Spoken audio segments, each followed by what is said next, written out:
noite, companheiros. Boa noite, Célia. Boa noite, Nivaldo. Então, mais uma noite de segunda-feira, estamos aqui com vocês para dar continuidade nesse estudo do Livro dos Espíritos.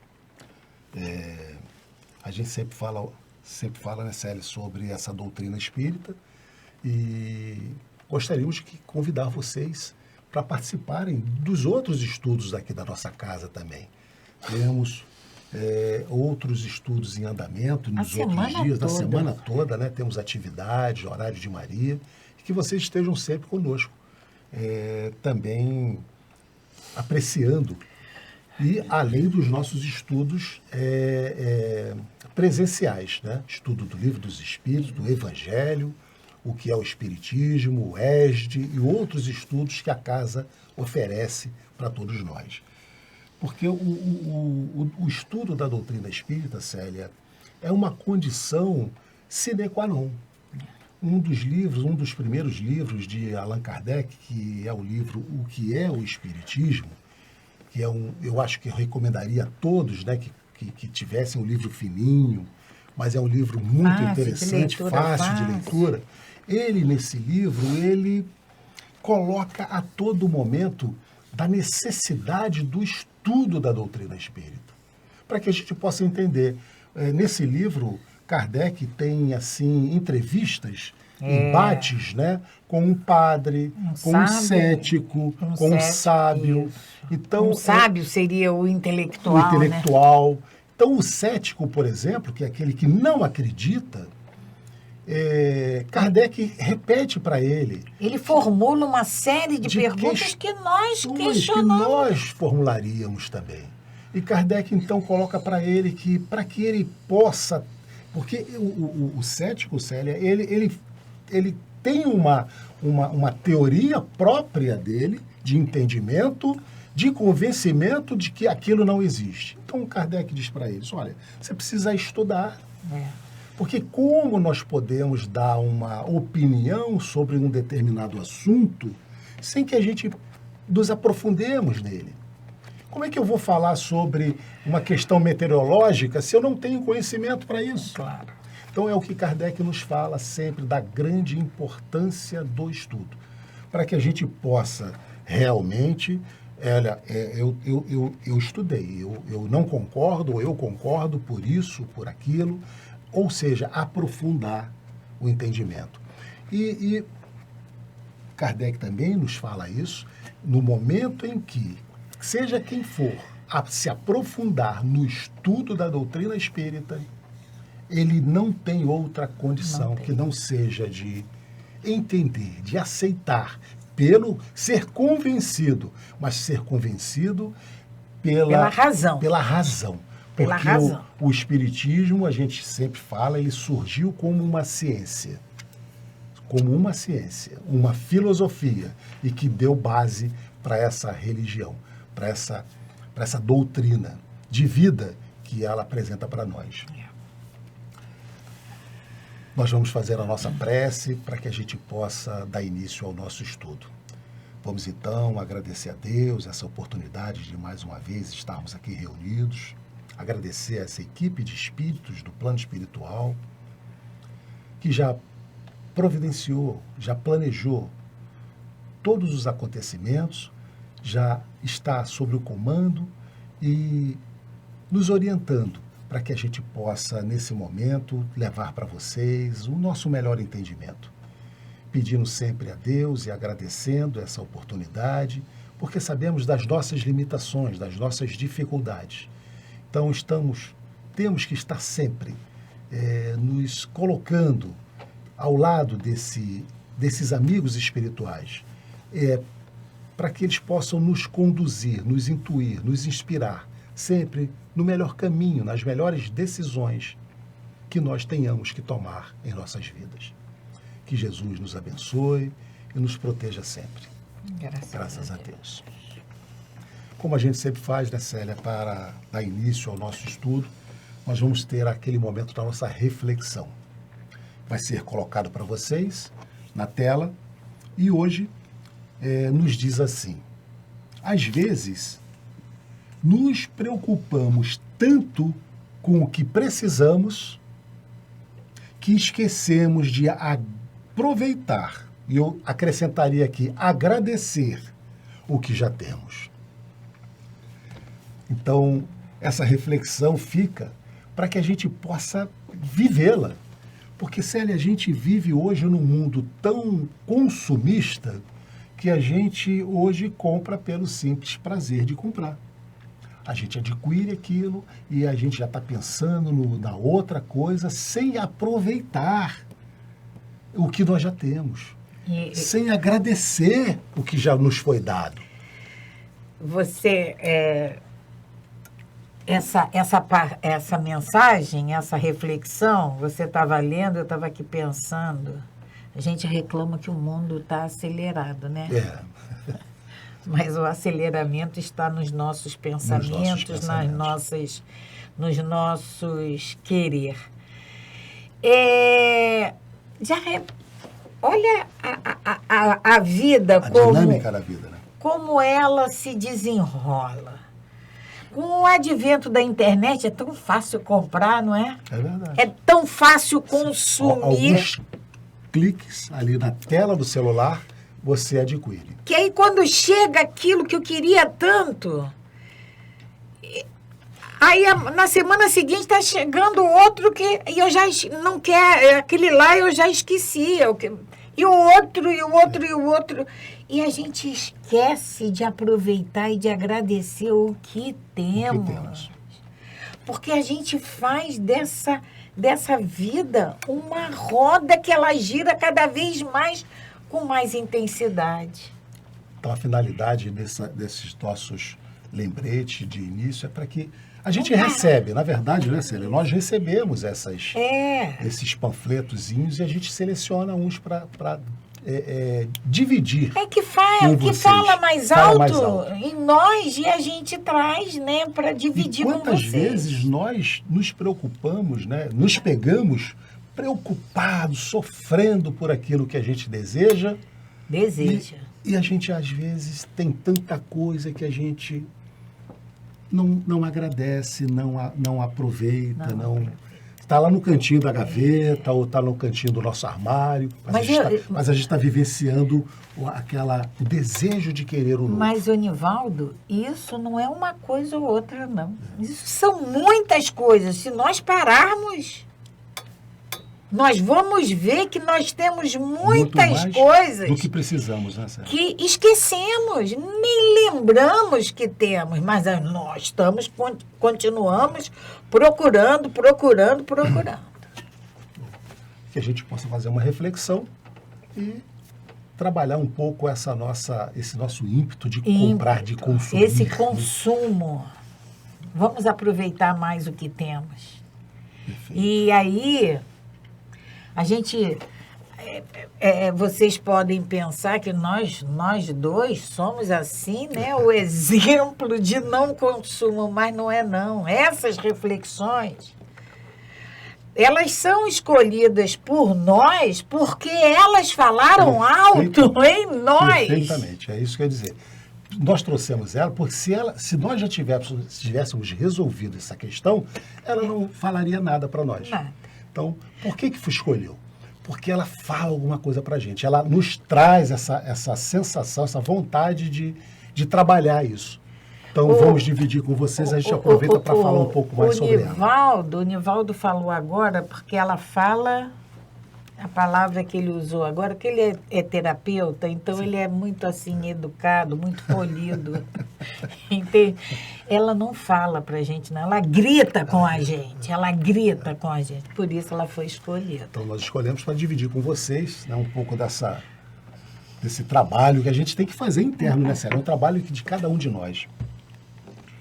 E aí, nós estamos... Vamos ao nosso estudo, né, Célia? No programa 153. 153, Célia, é isso mesmo. Quem gosta de anotar, é o nosso programa 153, né? Então, nós vamos repetir a 690? Vamos voltar à questão 690, porque não deu tempo da gente conversar sobre ela. Semana passada foi muito rápido, né? Foi, já estava no finalzinho do programa, e nós ficamos de voltar hoje a 690. E ela diz assim... Ficou como um dever de casa, né? Kardec pergunta a espiritualidade do ponto de vista físico, são de criação especial. Os corpos da raça atual, os nossos corpos, são criação especial ou procedem dos corpos primitivos mediante reprodução? E a espiritualidade, eles nos respondem: a origem das raças se perde na noite dos tempos.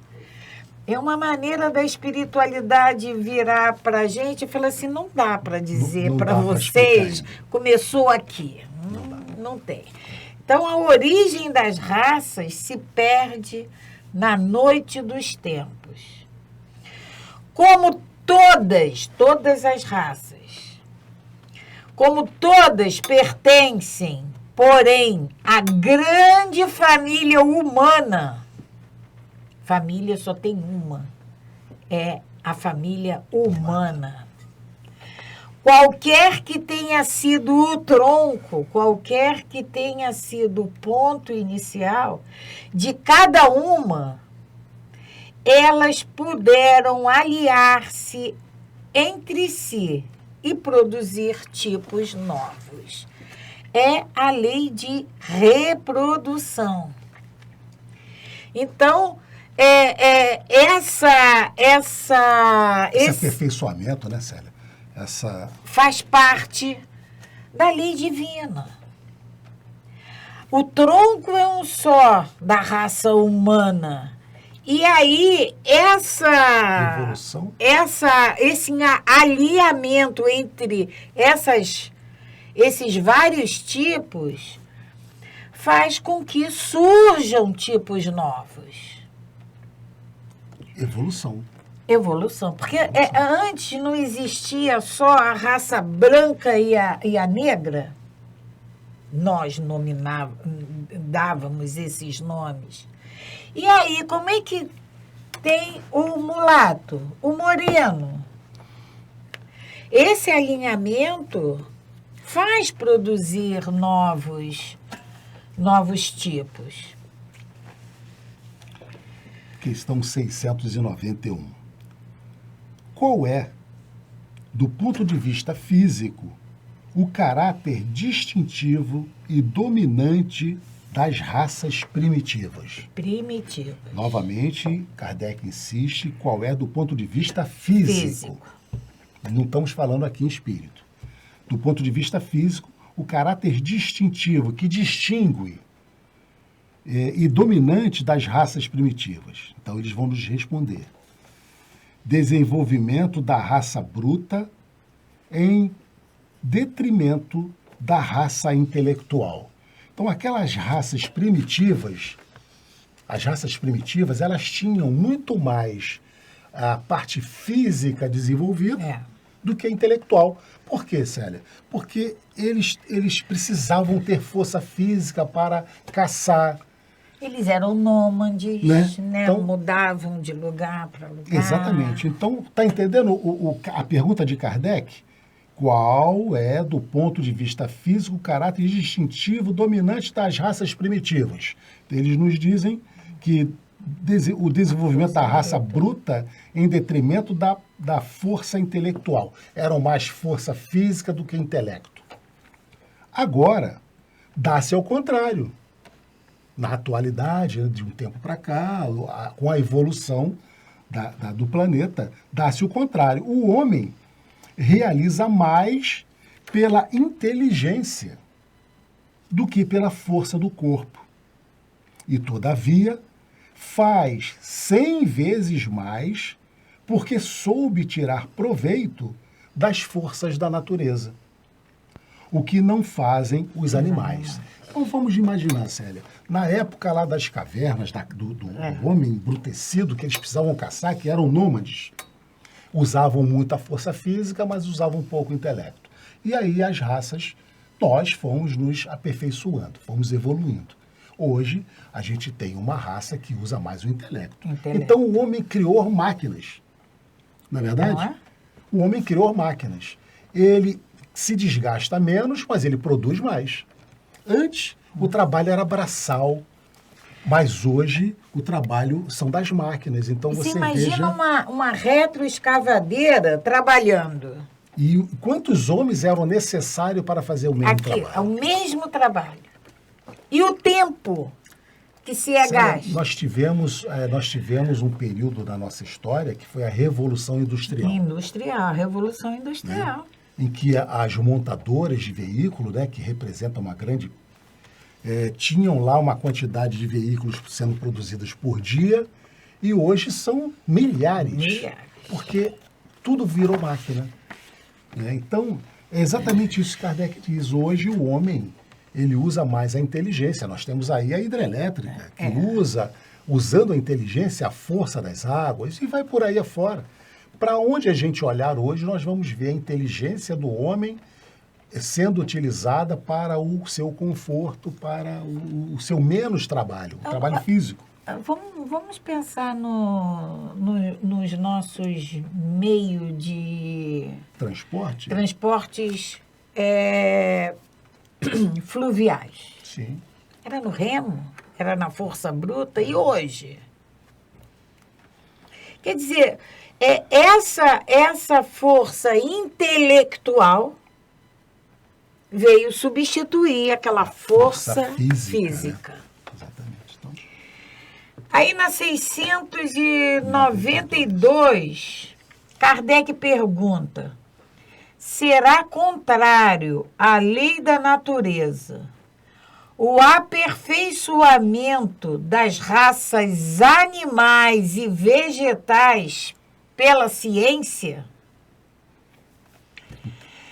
Seria mais conforme a essa lei deixar que as coisas seguissem o seu curso normal? Eu fico pensando, por que Kardec foi perguntar já trouxe isso? Né, Célia? E a gente sabe hoje, nós temos a Embrapa. E outros órgãos, né, mundiais que trabalham a seleção, selecionando sementes para que corrigir problemas de plantio e tudo mais, aumentar a produtividade. O aperfeiçoamento das raças animais e vegetais. Assim como os animais, né, Célia? A gente também sabe que temos hoje estudos e já que buscam exatamente esse aperfeiçoamento. Muitas das vezes para satisfação do homem. E vamos ver o que os espíritos dizem sobre isso, Célia. Aí o Kardec pergunta, né? Será contrário à lei da natureza o aperfeiçoamento das raças animais e vegetais? E a espiritualidade nos diz: tudo se deve fazer para chegar à perfeição. E o próprio homem é instrumento de que Deus se serve para atingir seus fins. Então, há uma permissão divina para que esses estudos e esses aperfeiçoamentos sejam feitos. A lei do progresso é uma lei de Deus. Então, tudo se deve fazer para chegar à perfeição.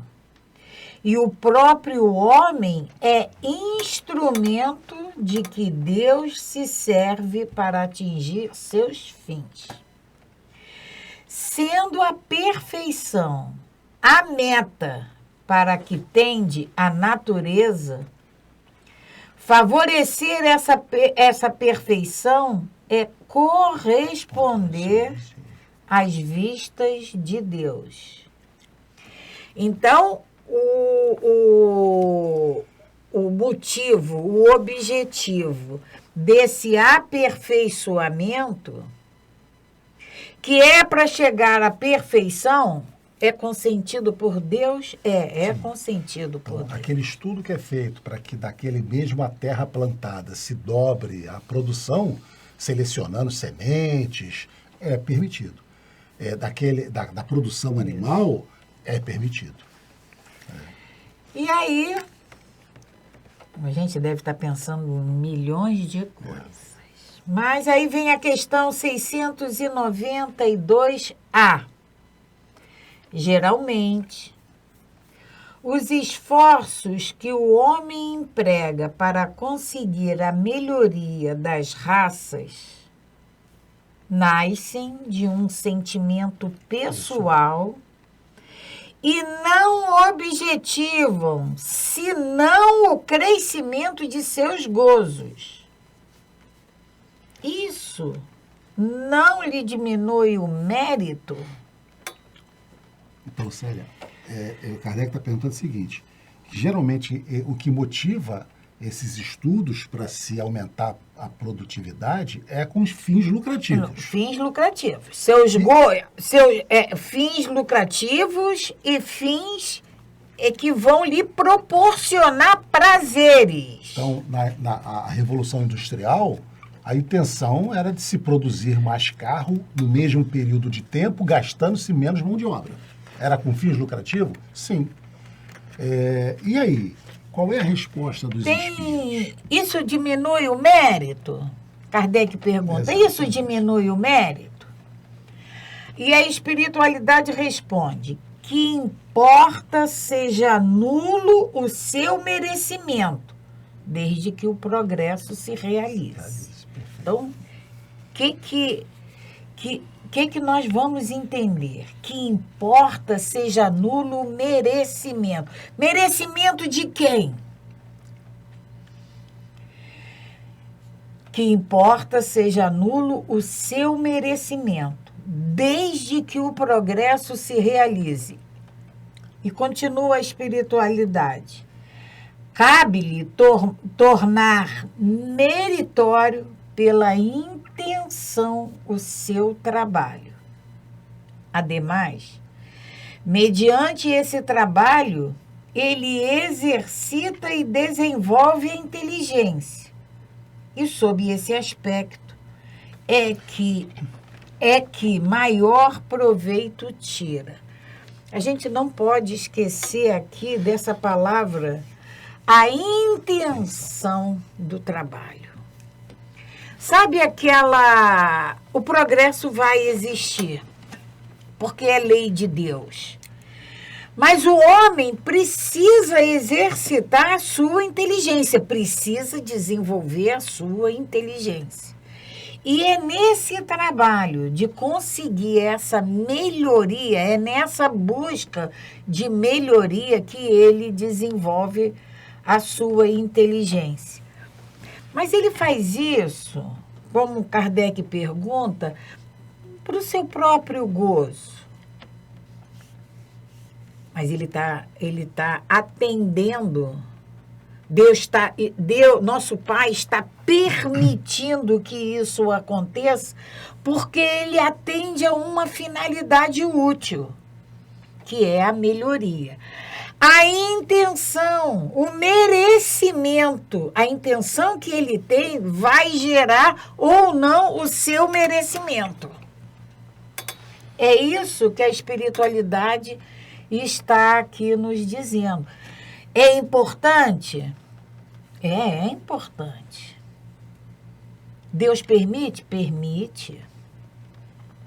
Agora, a intenção dele, a intenção desse trabalho é que vai gerar esse merecimento ou não. De qualquer maneira, realizando isso, realizando esse trabalho de melhoria, essa pesquisa de melhoria, ele está exercitando a sua inteligência. Ele está desenvolvendo a sua inteligência. Então, acho que ficou bem claro, né, Célia, que é permitido. É permitido. Que se faça esse trabalho de aprimoramento. Esse trabalho de aprimoramento, normalmente, ele surge através de um interesse econômico, financeiro, mas que pelos motivos que você acabou de dizer, pela intenção, vai ser julgado positivo ou negativo, mas de qualquer forma ele sempre vai estar desenvolvendo a inteligência, né? E trazendo esse progresso para a humanidade, que é o mais importante também. A gente fecha esse tópico, Célia, da sucessão e aperfeiçoamento das raças. E agora a gente vai falar sobre obstáculos à reprodução. Ainda dentro da lei de reprodução. Obstáculos à reprodução. Obstáculos. É uma parte aqui interessante, né?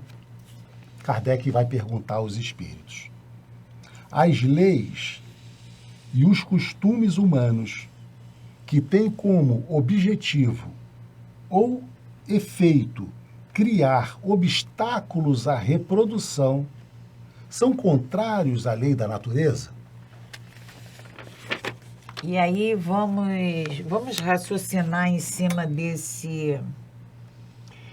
esses costumes, essas leis e costumes que têm por fim criar obstáculos à reprodução. Então, as leis e os costumes humanos que têm como objetivo ou efeito criar obstáculos à reprodução são contrários à lei da natureza? E eles vão nos responder: tudo o que entrava a natureza em sua marcha é contrário à lei geral. Fica aqui para a gente meditar sobre a resposta dos espíritos. Essa resposta. Tudo o que entrava a natureza em sua marcha é contrário à lei geral. Na tua tradução, sim, tá, entrava. Entrava. Na minha mesma coisa, mas embaraça. Ou seja, tudo que impede, dificulta a natureza em sua marcha. Então, é pelo contrário. que diz aqui os espíritos, né, Célia? O anticoncepcional entrava, sim. E outros métodos, todos os métodos anticonceptivos, ele embaraça, ele entrava a natureza em sua marcha. Porque aí é contrário à lei geral. Porque fala em leis e costumes. Então, tem várias maneiras da gente evitar a reprodução, não necessariamente usando medicamentos. Então, tem costumes que nós desenvolvemos para evitar isso. Segundo a espiritualidade, é uma coisa para que a gente reflita, segundo a espiritualidade, tudo o que embaraça a natureza em sua marcha é contrário à lei geral. Bom, vamos ler o item A. Essa questão tem um desdobramento, então, o item A, Kardec pergunta aos espíritos: todavia, há espécies de seres vivos, animais e plantas, cuja reprodução indefinida seria nociva a outras espécies e das quais o próprio homem seria logo vítima. Comete ele um ato repreensível impedindo esta reprodução? Kardec está falando aqui dos animais. Né? Não animais e plantas. Não seres humanos, né? E eles vão responder: Deus concedeu ao homem, sobre todos os seres vivos, um poder de que ele deva usar para o bem. Bom senso aí, né? No seu, Nivaldo, está para o bem. No meu está um poder de que ele deve usar sem abusar. Para o bem, mas não abusar. Aqui está assim. Tá. É que deve usar para o bem, mas não abusar. Ele pode regular a reprodução de acordo com as necessidades. Não deve entravá-la sem necessidade. Então é o bom senso. A ação inteligente do homem é um contrapeso estabelecido por Deus para restaurar o equilíbrio entre as forças da natureza. E isso é ainda o que o distingue dos animais, porque ele o faz com conhecimento de causa. Mas os próprios animais também concorrem para este equilíbrio, pois o instinto de destruição que lhes foi dado faz com que, sempre provendo a sua própria conservação, detenham o desenvolvimento excessivo e talvez perigoso das espécies animais e vegetais de que se alimentam. Então, é o controle natural das espécies, né? A gente sabe que nas florestas, né, Célia, há a cadeia alimentar. Então, ali há um equilíbrio normal, natural. Mas aí, isso nas florestas. Aí veio o homem e começou a construir. Começamos a invadir aquela região.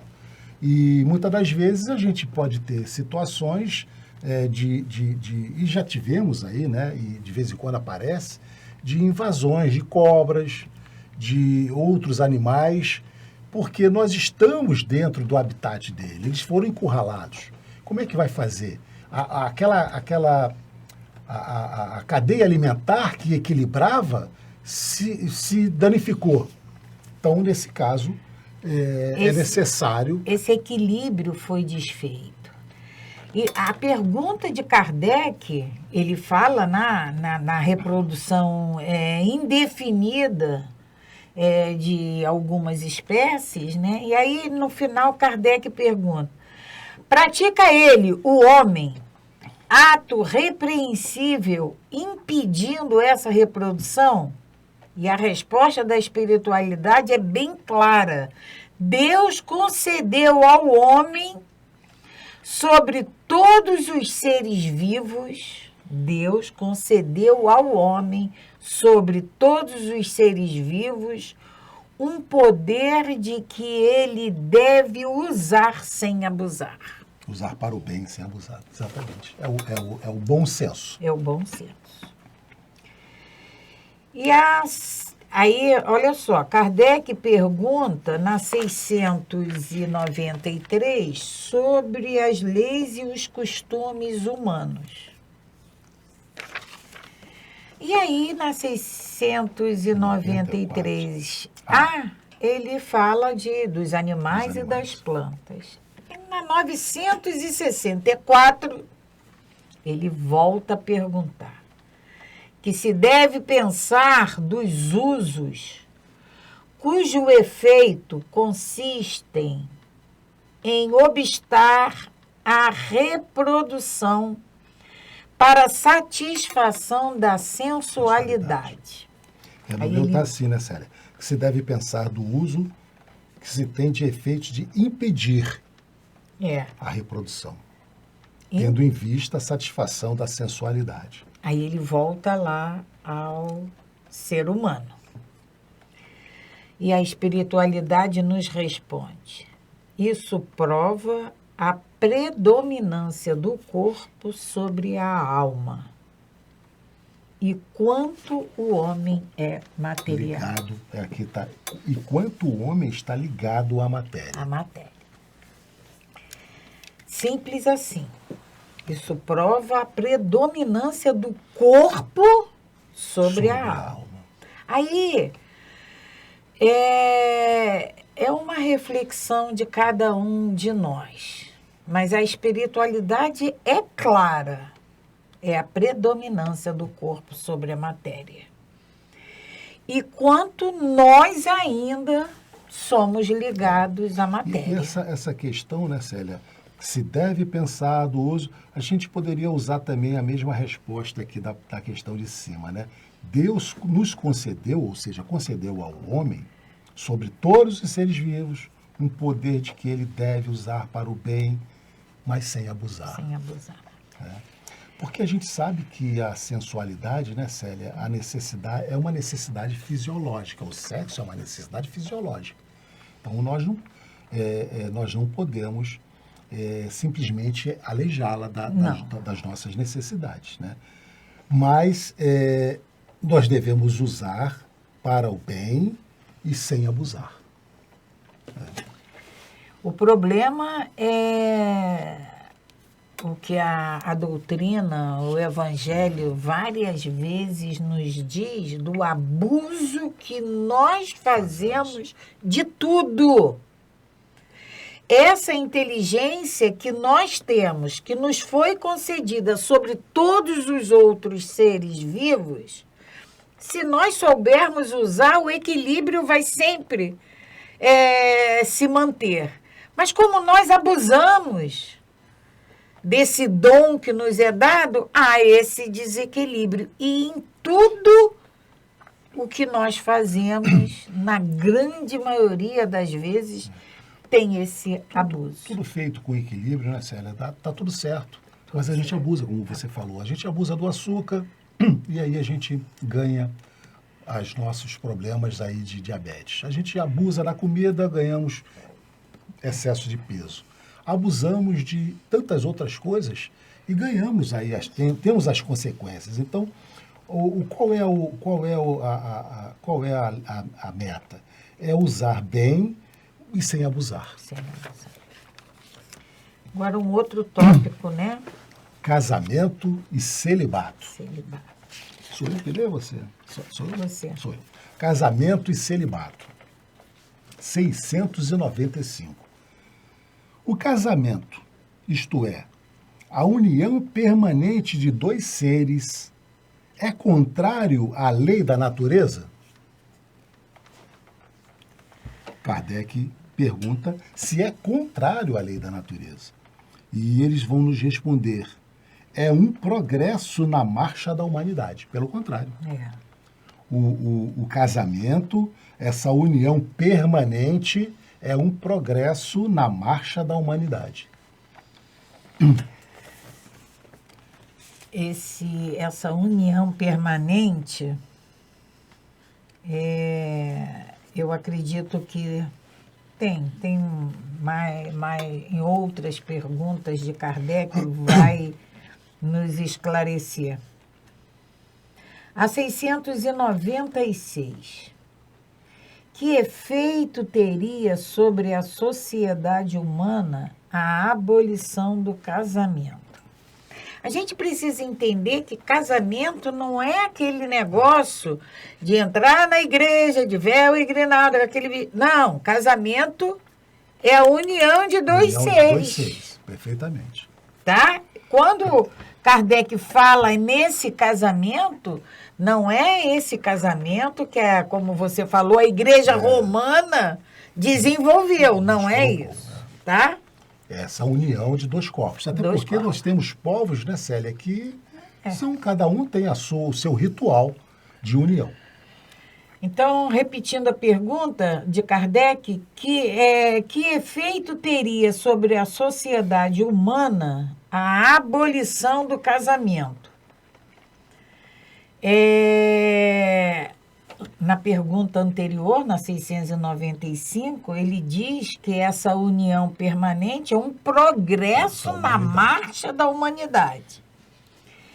E na 696, se abolisse o casamento, a espiritualidade nos responde, seria uma regressão à vida dos animais.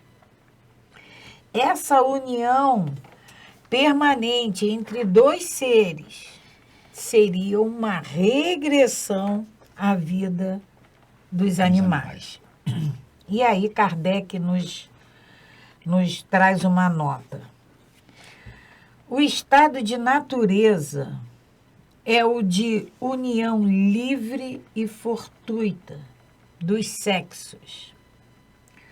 O casamento constitui um dos primeiros atos de progresso nas sociedades humanas, porque estabelece a solidariedade fraterna.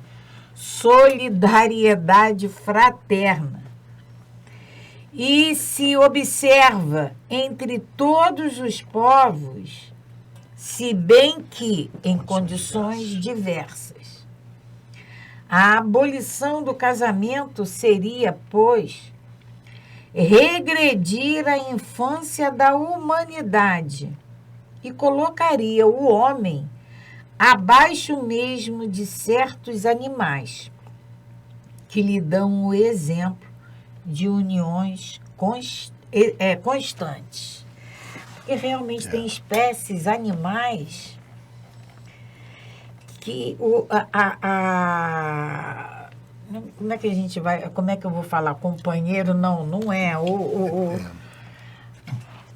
O acasalamento, ele é feito sempre com aquele outro da sua espécie. Sempre. É diferente, por exemplo, do cachorrinho. Né? Diferentemente também, né, Célia, quem tem criação de galinha, normalmente só tem um galo no terreiro. Mas eu anotei aqui 3 espécies, Célia, que eles têm, assim, são monogâmicos. O cisne, o ganso e o pombo. Por incrível que pareça, o pombo, ele é casal. Até que aquela fêmea seja abatida ou coisa parecida, ele mantém o casamento com a mesma parceira. O pombo, para mim, é novidade. O pombo também. Pombo, o cisne e o ganso. O ganso, então, na sua particularidade, ele, após a morte da fêmea, ele não vem a contrair mais outro, ele não se acasala com outra fêmea. Ele vai até o final. Por isso não é que Kardec diz aqui... novidade. Por isso que Kardec diz aqui, né? Ficaria até abaixo até de determinadas espécies animais, né? O ganso, ele não se acasala mais após a morte da parceira, se acontecer, né? É a 697. A indissolubilidade absoluta do casamento está na lei da natureza ou apenas na lei humana? A indissolubilidade absoluta do casamento. Ou seja, é aquela questão de casados para sempre, né? E eles vão nos responder. É uma lei humana muito contrária à lei da natureza. Mas os homens podem mudar suas leis. Só as leis da natureza são imutáveis. Essa lei humana, essa indissolubilidade absoluta do casamento. Porque o casamento como se entende, né? Antes desse estudo, aquele casamento lá na igreja romana, na alegria e na tristeza, né? Na doença. Indissolúvel. E essa lei já mudou, porque antes casou, acabou. Agora já tem o divórcio. Então, a lei do homem, a lei do homem muda. Então, por isso é que ele diz que a lei humana é muito contrária à lei da natureza. Só a lei de Deus que é imutável. E falamos aqui, né, eu acho que você queria falar, né, Célia, sobre essa indissolubilidade do casamento. A gente confunde muito, né, entre união de corpos e de espíritos, de alma, né? A indissolubilidade é de alma, não de corpos, né, de casamento em si. Deus uniu os espíritos, não os homens, a matéria, né? A 698, Kardec pergunta, porque o subtítulo é Casamento e Celibato. E aí Kardec entra no celibato. O celibato voluntário representa um estado de perfeição meritório aos olhos de Deus. O celibato voluntário é meritório aos olhos de Deus? E a espiritualidade nos responde: não. E os que assim vivem por egoísmo desagradam a Deus e enganam o mundo. E olha que ele está falando em celibato voluntário. Nós não somos um ser social. Como é que eu vou desenvolver a minha afabilidade? Porque no trabalho é muito fácil. No trabalho, aquele lá me perturbou, eu não me sinto bem, eu mudo de emprego. Eu vou para outro lugar, mas em casa? Aquele marido chato, aquele marido que, sabe, perturba. eu posso mudar Ou de mulher, casa. né, Sara? Ou mulher, eu vou falar do marido. Né? Eu vou falar do marido, você fala da mulher. Eu mudo de casa, mas eu vou ter que levar ele. Sério, Não nosso adianta. horário, É. nosso horário já estourou. A gente Nós vamos volta Vamos voltar a essa questão na da próxima semana. Para indissolubilidade que a do gente casamento. possa falar um pouco mais sobre essa. Ah, não, a minha... Sobre o celibato voluntário, né? Isso. A gente volta então semana que vem. Você quer fazer o fechamento? Faço. Então, agradecemos mais uma vez. Obrigada, amigos espirituais, e, acima de tudo, obrigada a Deus, nosso Pai. Obrigada, Mestre Jesus, por esses momentos tão preciosos, tão agradáveis que vivemos em contato conversando, aprendendo, assimilando esses ensinamentos. Que a nossa vontade seja alimentada, que a nossa persistência seja cada vez mais e mais e mais.